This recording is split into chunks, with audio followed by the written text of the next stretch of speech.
Hello and welcome to Bent Bum Cars on location, today in Costa Rica. And welcome to the new Suzuki Jimny.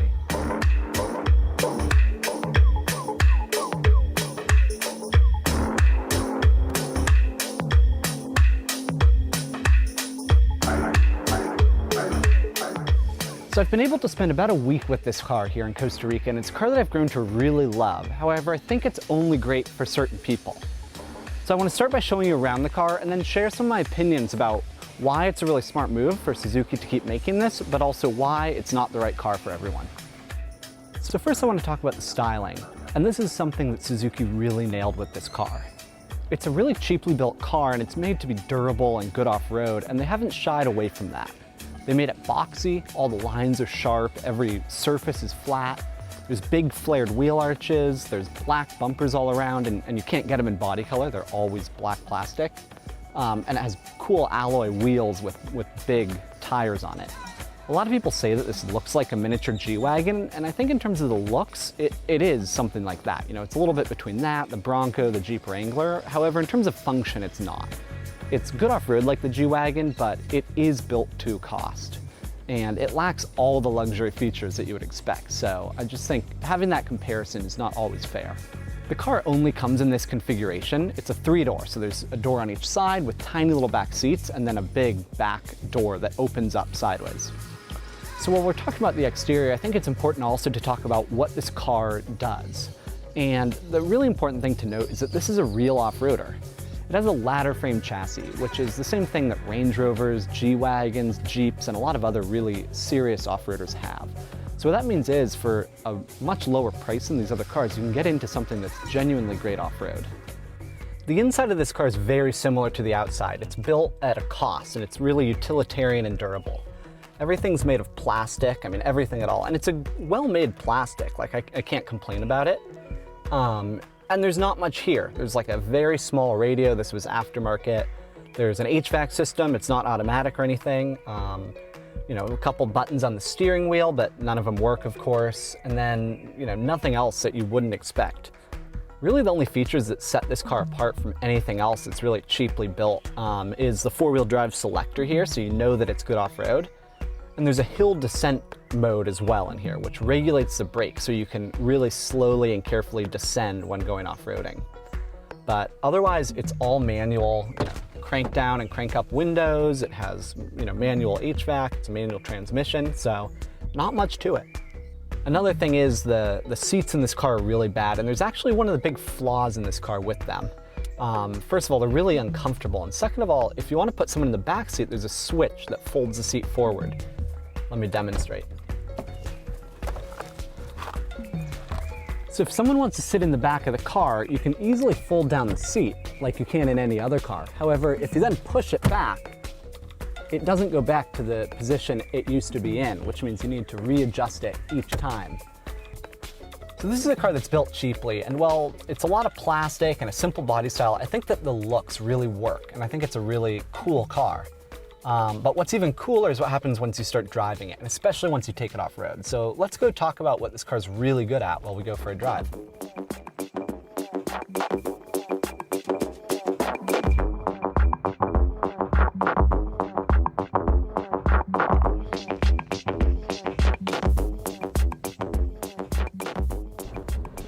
So to start, I want to talk about what this car is like to drive on the road, and I think there's just one way to describe it, which is vague.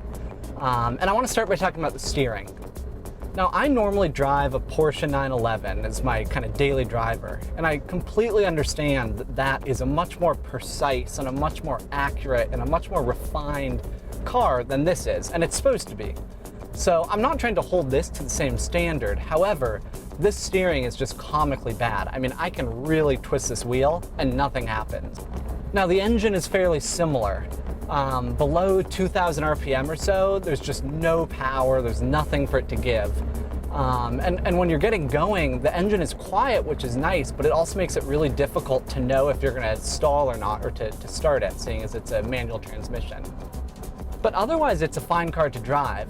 The visibility is pretty good, the seats are really uncomfortable, but that's okay, it's not made for long distances, and there's not a lot of wind noise or anything, which you would expect from a car that's as boxy and as utilitarian as this. So on the road, it's fine at low speeds, but there's a lot of better options. I think that if you're gonna get a car and just keep it on smooth roads, you're sacrificing a lot to get the style and to get all the benefits that this provides. However, off-road is a different story, so let's go find some fun trails and talk about it there.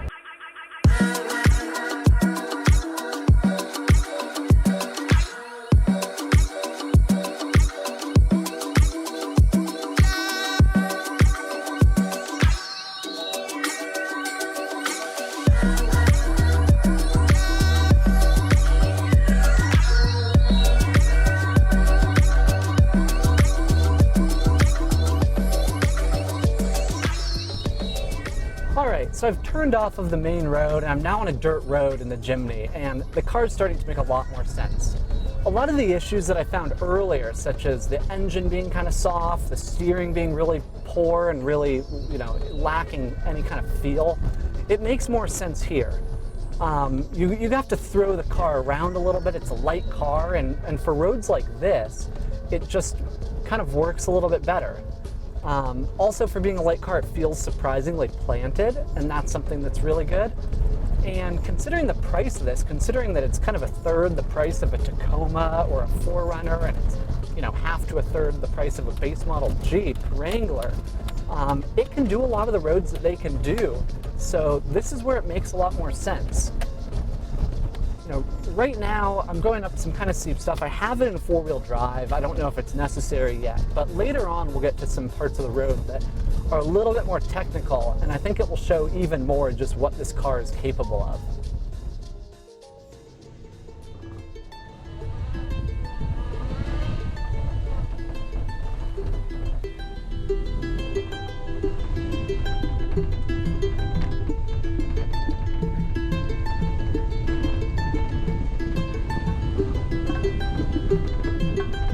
Okay, so now as you can probably hear, the trails have become a bit more serious. Now this is still something that most all-wheel drive cars can do, but it's just a little steeper, it's bumpier, the brakes are working a little extra, the suspension is working extra, and on some of these uphills you definitely need the all-wheel drive.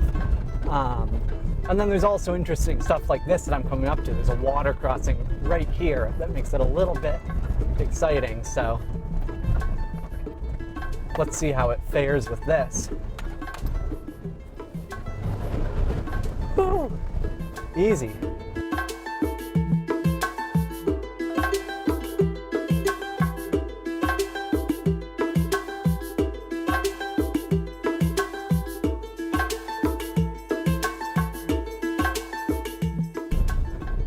But this is where this car just becomes like a little rabbit. I mean, it just bounces all over the place. It skids all over, it slides, but it makes it the whole time. It really is just like an ATV or like one of those little UTVs or something like that, built as a road car. But it's incredible. So again, this is where the car really becomes good. And then also this is where you realize just the pedigree that it has. This is a car that's been around for a long time. The prior model, which I think was the 3rd generation, it was around for 20 years without really changing. But they just really iterate, and they made this car something that's really special. And they don't make huge leaps, when they come out with a new version. It's not significantly different. It's actually almost difficult to look and see what the differences are. And there's no better technology really in this either, but it's just a more refined car. So that's the magic of these. It's kind of similar to the magic of the 911 or a lot of other cars that are just slowly refined over time. But it makes this car just really capable. The steel ladder frame chassis, the good wheels, the all-wheel drive, the solid axles. I'm climbing up something really steep here, and it's going to first gear, but it just goes, and you don't need low range. It has enough torque for being so light. For roads like this, if you're going to be able to buy one of these and take it off-road and really use it how it's designed to be used, it's hard to go wrong with this for the money.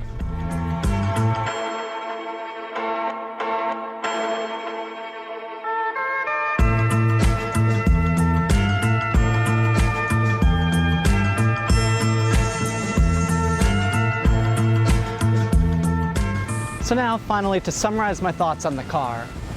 Again, this is a really capable off-roader, and it's a hard car to complain about, especially given the price. It does have its drawbacks. It's not great on the road. It doesn't have enough power. It's only 100 horsepower or so. And it's designed as an off-roader, so using an off-roader on the road always has limitations. Additionally, there's not much luggage. The seats aren't great. So yeah, it's a car that has a lot of compromises if you decide to buy it. But if you're near some off-roading, if you want to take it on adventures, if you want a car that will just go anywhere without complaining, without braking, it's hard to get anything that's going to be more capable than this for the price. Now, it might seem odd for me to be reviewing this car, seeing as it's not available in the United States. However, I still think it's interesting to review. A lot of people are saying, hey, we should have this in the US. And I think that after driving it here, I realized, first of all, I really want one of these. But second of all, it's not good for the United States. It's just not fast enough. It's not confident enough. It doesn't have enough safety. So I would love it to take on little off-road weekend trips and stuff. So it's better in a place like Costa Rica here, where the roads are skinny and slow and you need a small car that's good through potholes and off-road. And I think that's why it's such a smart move for them to keep making this car and selling it here. So overall, yeah, it's a car I love. It's a car where once it's available in the US, or maybe a used one that's 25 years or more old, I'll definitely be considering. But I'm glad they don't sell it there. And I'm glad I had the chance to drive it as well. Finally, feel free to like or comment on this video if you have any questions, and subscribe to my channel. I'm gonna be coming out with a lot more content this summer. I'm gonna be making a lot more videos with my Mini, with my 911, with other cars, so subscribe to follow along and see more. Thank you.